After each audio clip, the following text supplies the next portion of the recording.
Hello, everybody. Welcome back to the NBA Front Office Show. Happy Friday. We've got a weekend coming up here and lots to talk about in the NBA world. I'm Trevor Lane. You can find me on Twitter at Trevor_Lane, joined by Keith Smith at Keith Smith NBA. Keith, how are you doing? And how is everything going with your Christmas preparations at this point? That's so funny. We did not talk about this. My question to you was going to be, did you finish your Christmas shopping yet? For us, we're getting there. We're getting there. My wife is off camera shaking her head at me saying, no, we're not. But we're getting there a little bit. It's last day of school was today. Midterm exams are finished. So our daughter is now home for a couple weeks, and we're into, at least for her, she's in vacation mode. Yeah, I've got the same situation going on here. I've got my daughter will be home in just a couple of hours, and then she'll be on vacation mode as well. And I actually did my Christmas wrapping this morning. I did the whole deal, Keith. Like, I got the fire going, I got the Christmas tree plugged in, I had the Christmas music playing, and Nice. I did my wrapping. Like, I had the environment was also, I even lit a candle with a Christmas smell and all look that. Like, at you. I went all in on Christmas, and I got the wrapping done. The wrapping looks terrible, but that's par for the course. Everyone expects it from me at this point. Yep. And but I got it done, so I'm happy to say that at least that weight is off my shoulders. Well done, sir. I appreciate you putting in all that effort, man. That's great. Good on you. Now I only have, like, I don't know, a million things. I'm in scramble cleaning mode around the house because my in-laws are flying in tonight. Oh, there you go. Yep. Everybody knows that last minute panic of oh God, everything has to be cleaned up. And no matter what, they walk in the door and you find 7 other things that you needed to do that didn't get done. And you know what? They don't really care. No.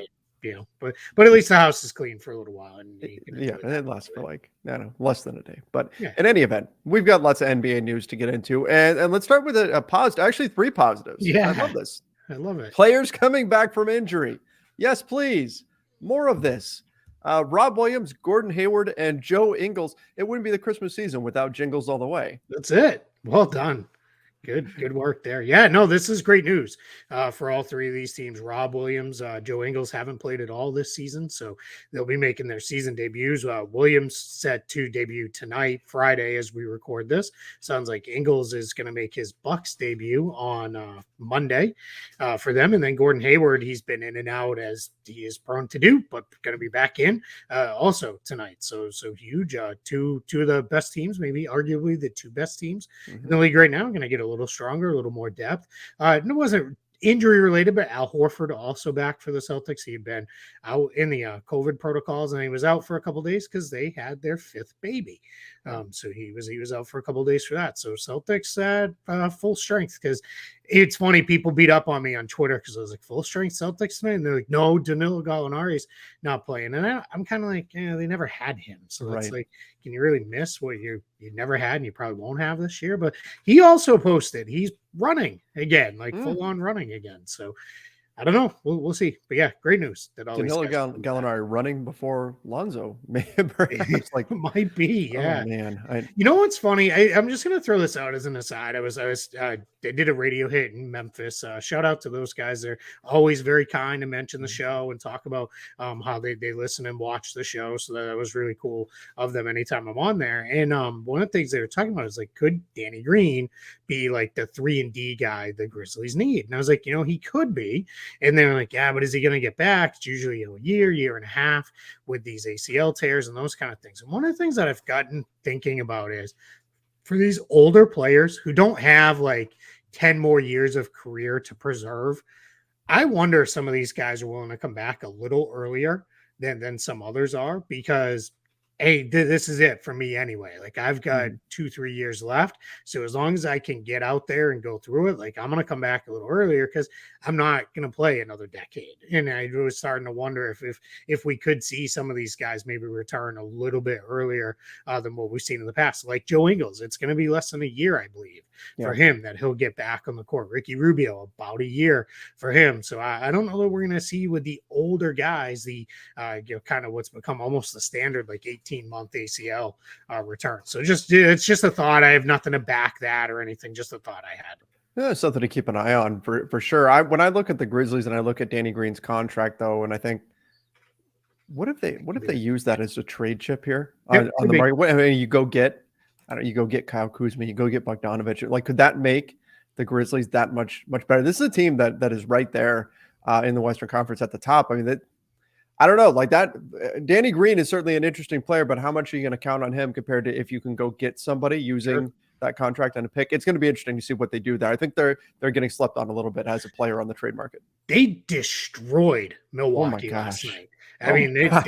were, by I think at the end of the third quarter, they were up by 46 points in this. So I had been out. We've been out running around doing stuff, and I taped the games, and that was one of the ones I taped with the idea of I'll come home and watch that last night or today. And then I was like, wait, what happened I love that you here? still call it taped the game. Yeah, taped. Yeah, Well, nobody, DVR'd. Yeah, right? whatever. You Yeah, recorded on your VCR, right? yeah, I You've did. I got your one tape plugged that in a tape. you Yep. record over Yep. and you keep recording over. That's it, yeah, Yep. and then somebody records, like, an episode of Full House, and you're like, Yep. Yep. "No, I lost the game." Welcome Yeah. back to the 90s. But I looked at the box score because I was like, "Oh, did Milwaukee sit everybody? Like, is this one where they decided we're not playing anyone?" No, all their regulars played outside of Drew Holiday, so I guess just a really bad night for them, and Memphis was really good. And something that stands out when I just watch the Grizzlies, I look at the box scores, Steven Adams, Tyus Jones. That is the extent of their players on their roster who contribute that were not drafted and developed by the Mhm. Grizzlies. Isn't that crazy? They're doing an incredible job Yeah, drafting talent. I mean, so unbelievable. good. Yep.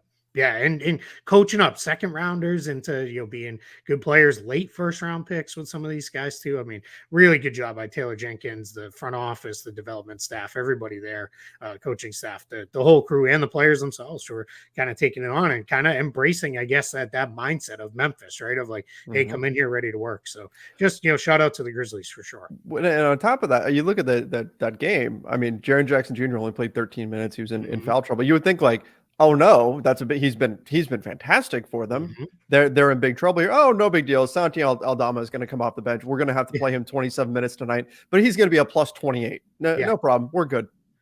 Yeah, What, it's what a crazy. game. Yeah. Yep. Yeah. What a They, they, game. they are, they're good. They're fun. I love that they talk too. Like they're going to let you Mhm. know. Like, I don't know. I've really gotten attached to that Grizzlies team. And this is without Desmond Bain too. Yeah. Like, Yeah.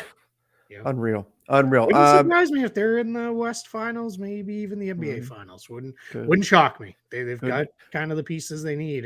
And to your point is that could be where that Danny Green contract comes in. If they're like, we need one more thing, like, all right, maybe they go get it. Factoring in the mental makeup of the two teams, I don't think if it was a Suns Grizzlies West Finals, I think I would pick the Grizzlies to get through. Yeah, it did. Yeah, yeah. I wouldn't. All things being equal, health wise too. Yeah, Yeah, possibly. Let's see what Phoenix turns Jay Crowder into because true, there's definitely a big unanswered question there on their side. true. Anything else on these three guys coming back that we need to touch upon before we move on? No, I mean, I would expect Rob Williams to play very minimal Correct. Yeah. to start off with. It's probably going to be 15, 20 minutes. I don't think he'll play back to backs, maybe all season, but at least probably early on here. The Celtics are about to start a 7-game homestand right now, 17 days. They're at home to 7 games over those 17 days. Big Christmas Day matchup a little over a week from now against the Bucks in there. So yeah, but my guess is they're going to be very cautious with him because they know he's the difference from taking them from a very good, great team to a like really great, potentially title favorite if they're not already there for some people. Like that's the difference he can make for that team. Hayward just get on the floor, man. Like get on the floor, stay on the floor. That team stinks though, but at least be a little more watchable. LaMelo Ball got back in the lineup the other day, and then Joe Ingles. That's just another depth piece they can go to. My guess, Ingles' role, like the small ball 4, is my guess is kind of what he becomes now for Memphis because Yeah. that's what he had really been with Utah towards the end. Like he just couldn't move the way he used to. I think people don't forget or they don't realize or they forget that he's older because he came over to the NBA several years into his career. Just so when he was like being talked about as a rookie and all that. But yeah, I think there's a chance all 3 of these guys are good contributors, but got to stay on the court. I mean, Joe Ingles, move the ball, be able to shoot threes. He can do all Yep. those things. I think that can be a help for him Yep. for Yeah, he's Milwaukee. always been a solid defender, even against bigger players. I Hmm. think the days of him switching out on the speedy point guards and holding his own are probably over. But Yeah. the Bucks don't really need him to do that. Play, give us 15 minutes a night off the bench, ball movement and shooting, and off we go. We're good with that. Yeah. All right. Let's talk a little bit about Adam Silver. Had some comments recently on having a female head coach in the NBA. Kind of put a bit of a timeline on it, saying he would like to see it happen the next 5 years, or he'll be disappointed if it doesn't happen in the next 5 years. What are your thoughts? Is this something that's coming down the pipeline here? Yeah, I mean we've been close, right? Right. We know Becky Hammond was right in She's there right there. for jobs in the past. We've other Kara Lawson was interviewed for some jobs before she took the Duke job. So I think we're getting very close to this. There are, I believe, 5 female assistant coaches right now in the NBA. So and my overall take on this is I don't really care as long as they're a good coach. If they're Hmm. qualified, I don't care, what, male, female, it doesn't matter to me. If you're the best person for the job, you're the best person for the job. Get it and go do the job. But I can fully recognize and understand why it would be such a huge, massive deal. And for people to say, right, because I unfortunately, as the articles have been written on this and the aggregation reports have made their rounds, you've seen a lot of the typical stuff of this would never work and this is stupid and this is Hmm. woke, and all the other things that get said.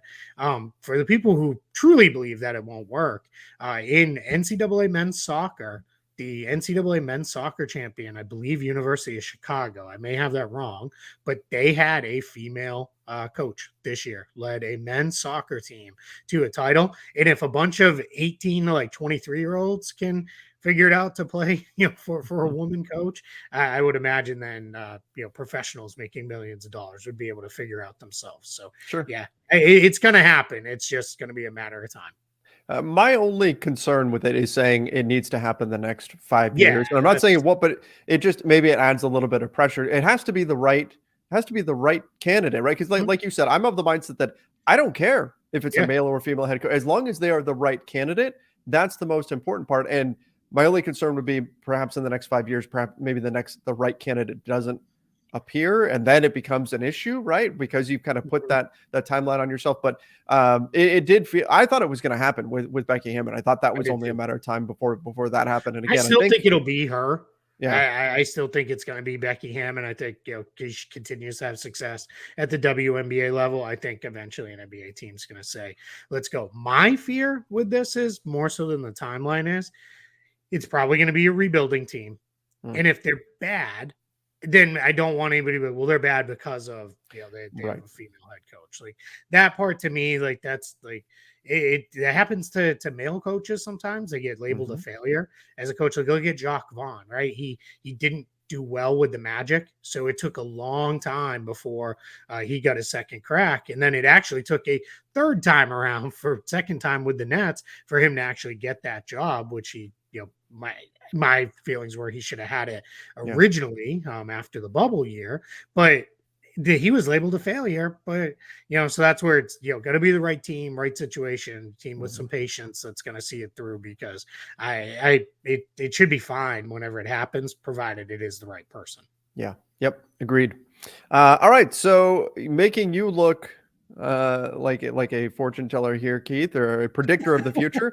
Jayson Tatum is on top of the MVP straw poll. He was your pick to win MVP, your homer pick, and Yeah. yet here it is. He was on top of the recent straw poll. Now that we are about a third of the way done with the season, and for the MVP race, and it makes sense. The Celtics have been the best team in the NBA so far this season. He has been absolutely fantastic. So the best player on the best team tends to get a lot of MVP buzz, and he's certainly worthy of it given the way that he's been playing. So right now, if the MVP vote were to happen today, Jayson Tatum would be the one hoisting the Michael Jordan Trophy now. Yeah, true. The Michael Jordan Trophy. Yeah, this comes from Tim Bontemps of ESPN for the last, I want to say it's like 3 or 4 seasons, Hmm. maybe. I might be a little wrong on that, but he's run these MVP straw polls where it's about every 2 3 months or so he runs them, and they've giving us kind of good insight into the way the votes may go. Like last year, the one of the points that was made was it was Stephen Curry at this point that people were like all over. Then he missed some time. The Warriors slipped it a little bit. Jokic played great. And then the last couple of votes, I want to say it was that second vote, Jokic really closed in. It was like Jokic Embiid, Jokic Embiid. And then by the end, it was Jokic. And what he does is he gets 100 voters to do a ballot. I don't know for certain, but I assume several of those 100 actually have a ballot, and they fill it out like they would really with 5 candidates ranked 1 through 5, and they go, and the results little telling, but I don't think anything really super crazy other than one thing I'm going to point out after I go through these. There's 13 players total that got at least a 1/5 place vote, but 5 players got first place votes in order: Jayson Tatum, Giannis Antetokounmpo, Luka Doncic, Stephen Curry, and Nikola Jokic. So those guys all got at least one first place vote. Tatum didn't win going away, 759 total points that he got through this process. It's 5 points for first place, 2 for a second, so on and so forth. Or I guess 4 for a second, rather, and then down the line. But he was just ahead of Giannis 687. Here's the one part where I'm going to quibble. Of the 100 voters, 2 of them left Jayson Tatum off their 5-man ballot completely. 7 left Giannis off. Like, what are we doing? Straw poll voters. Like, come on now.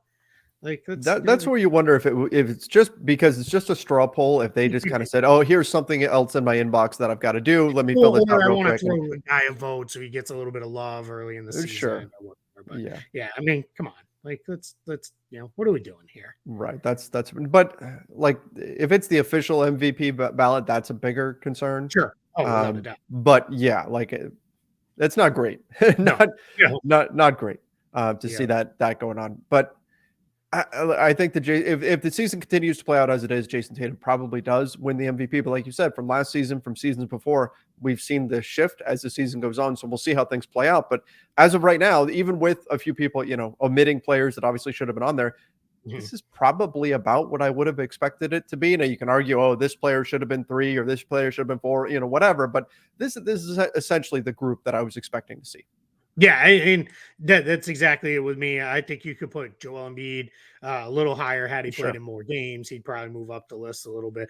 I'll round it out with the rest of the guys just very quickly. It was John Morant, Kevin Durant, Zion Williamson, Devin Booker, Joel Embiid, Donovan Mitchell, Anthony Davis, and then Shai Gilgeous-Alexander got 1/5 place vote. Now, if we get to the end of the season, it's not going to be Shai Gilgeous-Alexander. I doubt he would even get a vote unless he really, even picks up his play beyond where he is, because his team's going to be in the bottom like 5 to 8 records in the league, most likely. So that's where, he'll fall out. And that could be, like I said, that could be somebody being like, I'm going to throw him a 5th place vote instead of putting, Tatum on my list because it's, whatever, it's the straw poll. And I'll throw SGA a vote to give him a little bit of love because I know it's going to show up on ESPN and all that stuff. So, which is fine.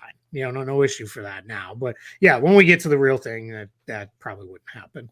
We haven't talked about it on here, but what do you think about the awards, the new awards, the names, all of that? Yeah, it's fine. I liked that they named some of them after guys who are still with us because I think we talk about this a lot, and it really came to light quite a bit when Kobe passed, because obviously, right, Kobe was young. Wasn't like when Bill Russell passed, there was a sense of Bill Russell is older. He's had some health issues. Like it wasn't a complete entire shock like Kobe's passing was, but I love that they did the Bill Russell trophy while he was still with us. I kind of wish we had done the Kobe trophy when he was still with us for the All-Star game MVP, because, it's all about, like people say, give these guys their flowers while they're still here to receive them. Like I'm happy that some of these guys are still around, Michael Jordan, Hakeem Olajuwon, Jerry West. Like, it's cool that they got awards named after them. One thing I do wonder, like, you didn't leave room for anybody who coming now, right? Like LeBron, like we're really going to be 20, 30 years from now and there's not going to be an award for LeBron. Are we going to make up some weird award like that? Right. Get LeBron. Well, there's the Clutch Award or the Crunch Time Award or whatever. Yeah, that's the Jerry West Award, right? Right. Like, so yeah, and I do wonder, like, It is weird. I don't think it got a lot of buzz, but the MVP trophy that is now the Michael Jordan trophy was the Maurice Podoloff trophy. Mhm. Like it had an actual name on it, and now it just doesn't anymore. So maybe that's what happens eventually. One of these awards gets LeBron's name thrown at it, and we go from there. But yeah, I don't really have an issue. I don't have a real issue with any of the guys they picked. I think they've done largely fairly well with honoring these players over the last several years. I kind of feel like there shouldn't be any names.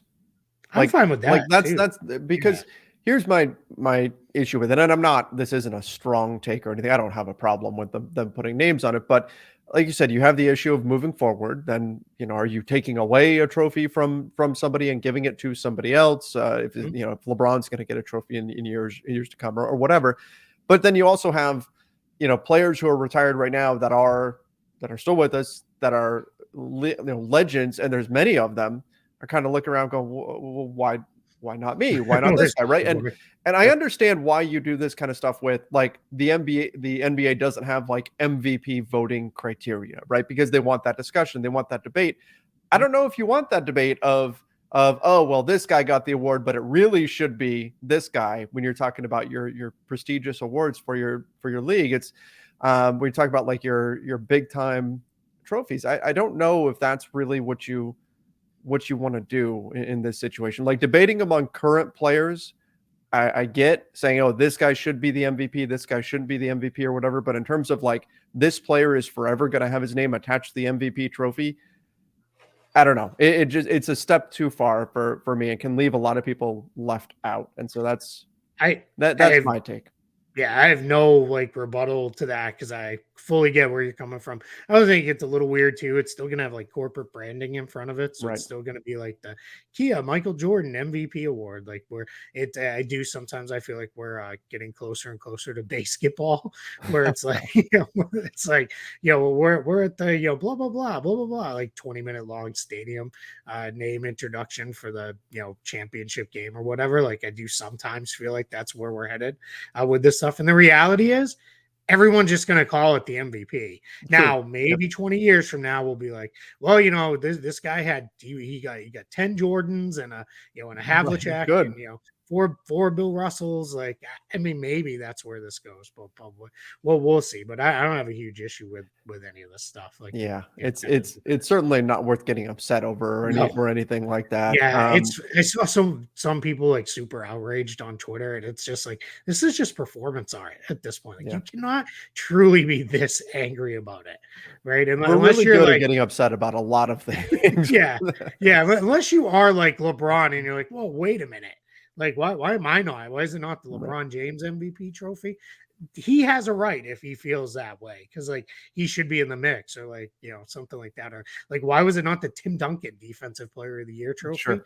And it's funny because somebody that was one where I saw a lot of people like it's weird because Duncan never actually won one, but he's regarded as arguably one of the best defenders of all time. And my thing was I'm like I guarantee Tim Duncan has no idea that this has even happened, and I guarantee he doesn't even remotely care.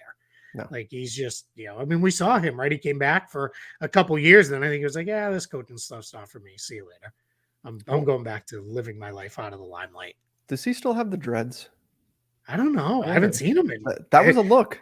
yeah, but it That was a tells good you, right? look. Like you haven't seen Tim Duncan. When's the last time you actually saw him? Like the game where he coached for Pop? Because Pop was out. Like that's I think the last time any of us have seen him. I'm not surprised though. No, I'm not not at surprised all. based on just Yeah. his whole personality. Like he's not that guy that like cares about being in the spotlight or any of that kind of stuff. So Yeah. I'm not surprised that No, that we haven't no, heard much from him. not even a little bit. Yeah, I'm completely with you on that. I always thought he was going to be. I was surprised when they announced he was going to come back and do some coaching with the Spurs. I was like, huh. I always thought he was just going to walk away Yeah, one day. We're never going to see him again. But that's right. yeah, That's right. yeah. All right. Well, I think that's going to send us off into the weekend. Hopefully, everybody has a great one. And make sure you are subscribing to the NBA Front Office Show YouTube channel. Also, if you're listening to the podcast version of this, make sure you're following the Apple Podcast Show. Give us that 5-star rating and review. We certainly appreciate it. Or on Spotify, wherever it is that you listen to podcasts. Till next time, everybody. See ya and stay safe.